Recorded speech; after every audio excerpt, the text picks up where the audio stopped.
Continuing coverage of the trial of Kevin Moore. He is the Toledo man charged with murdering his ex-girlfriend's two sons back in February of 2021. Moore shot and killed 5-year-old Amir Phillips and 1-year-old Gabriel Phillips, and also injured their brother, 4-year-old Ashton Phillips, who survived the incident but now has lasting headaches. Today, the defense and prosecution had a last day of testimony before providing closing statements. Michael Sandlin joins us. He was in the courtroom today. What are the lawyers questioning? Well, Jeff, the lawyers, both the prosecution and defense, say there's no question at all that Moore pulled the trigger.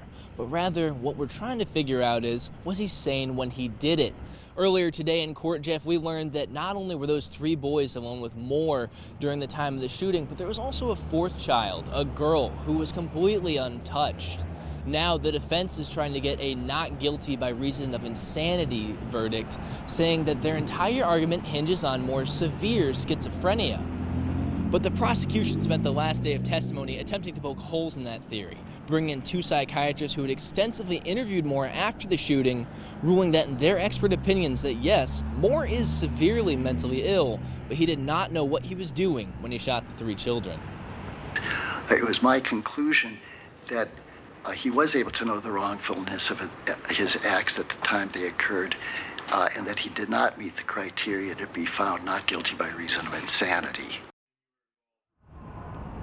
However, earlier in the trial, the defense had found an equally qualified doctor who said Moore's mental illnesses were so severe he did qualify, referencing incidents where Moore was seen playing with feces, felt things crawling on his skin, or thought the television was sending him secret messages.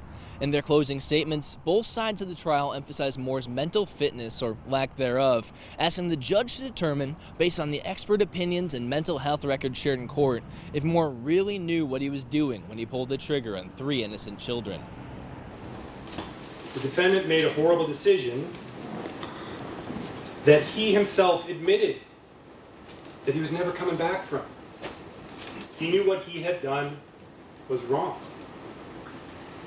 What does he do, according to the statements to the police, after the homicide and after the shooting?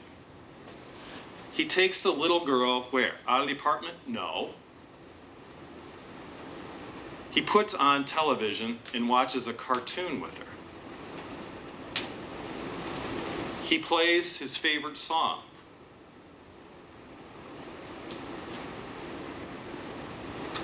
That's not right, Judge. Court is scheduled to go back in session next Friday on March 16th. The judge will then give his verdict. We'll keep you updated both on air and online as we continue to learn more about his decision. Reporting in downtown Toledo, Michael Sandlin, WTOL 11.